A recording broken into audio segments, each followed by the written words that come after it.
Hello दोस्तों, आप सभी का the logical Indian YouTube channel में बहुत बहुत स्वागत है। दोस्तों, मैं हूं पंकज कुमार त्रिपाठी, लखनऊ से। आज मैं चर्चा करूंगा आपके सामने कल जो चुनाव परिणाम आए हैं 13 विधानसभा सीटों के। जी हां, विभिन्न 7 राज्यों की 13 विधानसभा सीटों के उपचुनाव हुए हैं और उनके परिणाम घोषित हुए हैं। इन चुनाव परिणामों में किस राज्य में किस पार्टी को कितनी सफलता मिली है, इस पर मैं पहले सरसरी निगाह डाल लेता हूं, फिर मैं उत्तराखंड राज्य की बात करूंगा, क्योंकि इन सभी 7 राज्यों में केवल उत्तराखंड ही एक ऐसा राज्य है जहां बीजेपी और कांग्रेस के साथ साथ बीएसपी भी फाइट में थी। जी हां, उत्तराखंड में जिन 2 विधानसभा सीटों पर उपचुनाव हुआ उनमें से एक कांग्रेस के खाते में थी और एक बीएसपी के खाते में थी। तो वहां बीएसपी का क्या हुआ, इस पर जरा हम चर्चा करेंगे। पहले एक बार सरसरी तौर से निगाह डालते हैं कि इन 13 सीटों पर क्या परिणाम रहे हैं। 7 राज्य कौन कौन से हैं दोस्तों? तो 7 राज्य हैं। सबसे पहले पंजाब की जालंधर सीट की बात करते हैं। वहां आम आदमी पार्टी के विधायक हुआ करते थे, जो पार्टी छोड़कर बीजेपी में चले गए और बीजेपी की ओर से चुनाव लड़े। उन्हें बुरी तरह हार का सामना करना पड़ा, वो तीसरे चौथे स्थान पर चले गए और आम आदमी पार्टी बहुत प्रचंड बहुमत से चुनाव जीती है। उसके बाद अगला राज्य आता है हिमाचल प्रदेश। हिमाचल प्रदेश में 3 निर्दलीय पहले विधायक थे, वो तीनों ही बीजेपी में चले गए और वहां जाने पर वो चुनाव हार गए हैं। उनमें से केवल एक चुनाव जीत पाए हैं बीजेपी से, 2 सीटें कांग्रेस ने जीत ली, यानी वहां पूरी तरह से 2 सीटों की बढ़त मिली है कांग्रेस को। तीनों निर्दलीय थे, फिर से बता दूं, तीनों निर्दलीय थे। भाजपा में जो गए वो हार गए। अगला है उत्तराखंड। उत्तराखंड में 2 सीटों पर उपचुनाव हुआ है।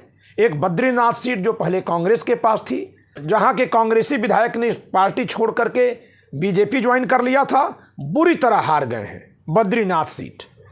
और दूसरी सीट उत्तराखंड में थी मैंगलोर, जो हरिद्वार जिले में पड़ती है। वहां बीएसपी विधायक सारावत अंसारी की मौत हो जाने के कारण से चुनाव हुआ है, जहां कांग्रेस ने चुनाव जीत लिया है और बीजेपी चुनाव हारी है। इस पर मैं आगे और चर्चा करूंगा, तो बने रहिएगा। बीएसपी का क्या हुआ वहां। अगला राज्य है बिहार। बिहार में रुपौली एक विधानसभा जो पहले जदयू, जनता दल यूनाइटेड यानी नीतीश कुमार पार्टी के पास थी, अब वहां जदयू और आरजेडी दोनों के प्रत्याशी हार गए और एक निर्दलीय विधायक चुनाव जीते हैं। तो हिमाचल प्रदेश में जहां पहले 3 सीटें निर्दलियों के पास थी और तीनों ही चली गई पार्टियों के पास, 2 कांग्रेस के पास और एक बीजेपी के पास, वहीं बिहार की एक सीट जो पहले एक पार्टी जेडीयू के पास थी, अब वो निर्दलीय के पास चली गई। तो 13 में से 1 सीट निर्दलीय ने जीती है। फिर हम चलते हैं पश्चिम बंगाल। पश्चिम बंगाल में 4 सीटों पर चुनाव हुआ, जिनमें से 3 सीटें बीजेपी के पास थी और 1 सीट टीएमसी के पास थी। टीएमसी का विधायक पार्टी छोड़ करके चला गया भाजपा में और उपचुनाव में वो फिर से खड़ा हुआ, बुरी तरह हार गया और अपनी सीट तो हारा ही, बीजेपी तीनों अपनी जीती हुई सीटें भी हार गई। वहाँ अन्य कारणों से चुनाव हो रहे थे, तो वहाँ पूरी तरह से क्लीन स्वीप किया 4 की 4 सीटें टीएमसी ने। फिर हम आते हैं मध्य प्रदेश। मध्य प्रदेश में 1 सीट पर चुनाव हुआ, जो पहले कांग्रेस के प्रत्याशी हुआ करते थे। अब वहां मध्य प्रदेश में बीजेपी ने चुनाव जीत लिया, यानी वहां की सीट बीजेपी ने कांग्रेस से छीनी है। और एक आखिरी सीट है तमिलनाडु की, जो पहले भी डीएमके के पास थी और अभी फिर डीएमके ने चुनाव जीत लिया है। तो इस तरह से बीजेपी ने केवल 2 सीटें जीती हैं, एक निर्दलीय से हिमाचल प्रदेश में और एक कांग्रेस से मध्य प्रदेश में, जबकि 3 सीटें वो टीएमसी से हार गई पश्चिम बंगाल में। यानी पहले उसकी जो 3 सीटें पश्चिम बंगाल में थी वो शून्य हो गई, लेकिन उसको 2 नई सीटें मिल गई हैं, एक हिमाचल प्रदेश में निर्दलीय से और एक मध्य प्रदेश में कांग्रेस से। ये एकदम सटीक विवरण मैं दे रहा हूं, इसमें किसी का कोई पक्षपात नहीं है। इसके अलावा आम आदमी पार्टी 1 सीट उसकी थी जालंधर की, फिर उसको बचाने में कामयाब रही। डीएमके अपनी 1 सीट थी, उसको बचाने में कामयाब रही। अपनी सीट गंवाए कौन है? अपनी सीट गंवाने वाली है भाजपा, जो 3 में से 1 सीट गंवा दी और अब उसको 2 नई सीटें मिली। कांग्रेस ने 1 सीट खो दी है और एक अपनी पहले की बरकरार रखे हैं और 2 नई जीत लिए। तो कांग्रेस को 2 सीटों का फायदा है, भाजपा को 1 सीट का नुकसान है और टीएमसी ने 3 अधिक सीटें पाई, डीएमके ने अपनी सीट बरकरार रखी। लेकिन जो नुकसान हुआ है, अब चलते हैं मुद्दे पर, जो नुकसान हुआ है वो हुआ है बसपा को। जी हां दोस्तों, उत्तराखंड की 2 विधानसभाओं में से एक बद्रीनाथ और दूसरी हरिद्वार जिले की मंगलोर। आमतौर पर लोग मैंगलोर का मतलब कर्नाटक के मैंगलोर से समझ ले रहे हैं, लेकिन ऐसा नहीं है। मैंगलोर नाम की एक जगह है हरिद्वार जिले में, उत्तराखंड राज्य में। वहां से बीएसपी के विधायक हुआ करते थे सारावत अंसारी, जिनकी मृत्यु होने से वहां उपचुनाव हुआ है। इस उपचुनाव में बड़ी चौंकाने वाली बात है, बीएसपी ने एक मुस्लिम प्रत्याशी पर दांव लगाया है। जी हां, भले ही बीएसपी प्रमुख मायावती जी ने लोकसभा चुनाव हारने के बाद एक बयान जारी किया था कि मुस्लिम मतदाताओं ने उनको वोट नहीं दिया है, इसलिए वो मुस्लिमों को अवसर नहीं देंगी, लेकिन फिर वो हरिद्वार के उपचुनाव में मैंगलोर सीट पर एक मुस्लिम प्रत्याशी को टिकट दी, जिसका नाम है उबैदुर रहमान। पिछली बार बीएसपी के सारावत अंसारी 598 वोटों से कांग्रेस से वो सीट जीते थे, 598 वोटों से। लेकिन इस बार बीएसपी वहां 12,000 वोटों से पीछे रह गई है। तीसरे नंबर पर है, पहले नंबर पर कांग्रेस, जिसके काजी निजामुद्दीन ने चुनाव जीता है।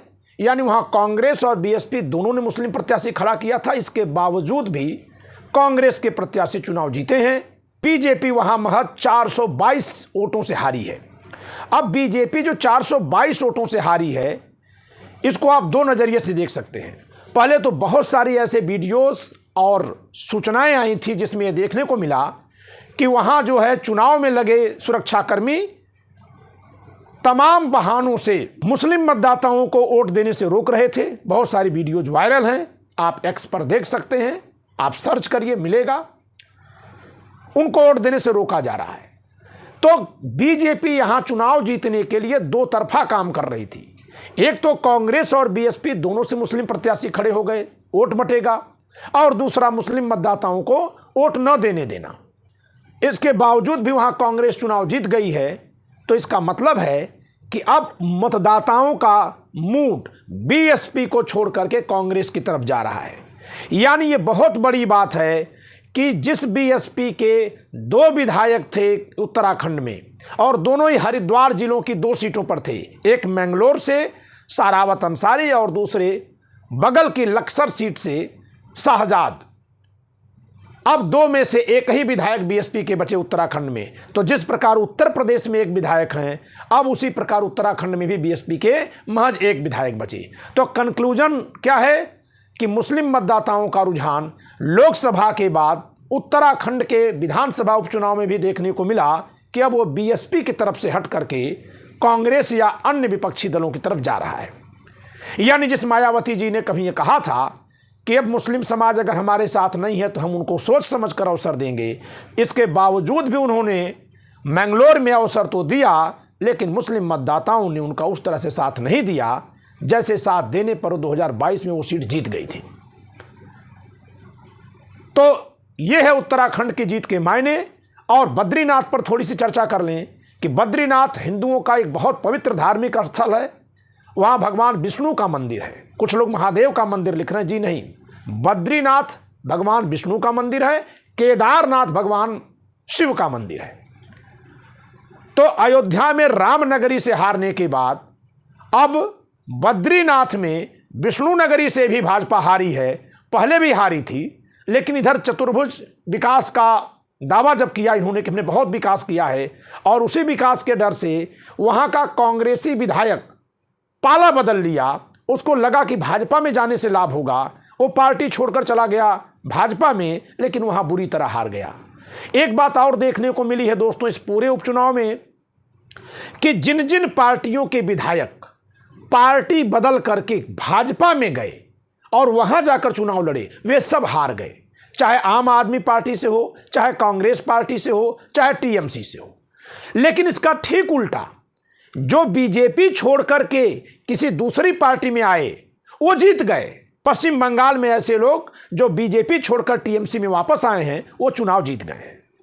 तो ये बहुत बड़ा एक सूचक है, एक पैमाना है कि बीजेपी का बहुत तेजी से ग्राफ डाउन हो रहा है और इंडिया गठबंधन में जो दल शामिल हैं जनता उनके साथ जा रही है, क्योंकि इसमें हम बीएसपी के हार को नकार नहीं सकते, उसका भी मूल्यांकन करना हमारे लिए बहुत महत्वपूर्ण रहा है और इसी नाते मैंने यहां मूल्यांकन किया है।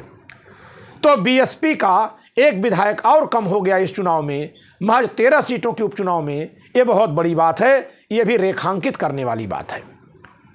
इस वीडियो में इतना ही। दोस्तों, वीडियो पसंद आए तो लाइक करिएगा, शेयर करिएगा, चैनल सब्सक्राइब न किए हो सब्सक्राइब करिएगा। जय संविधान।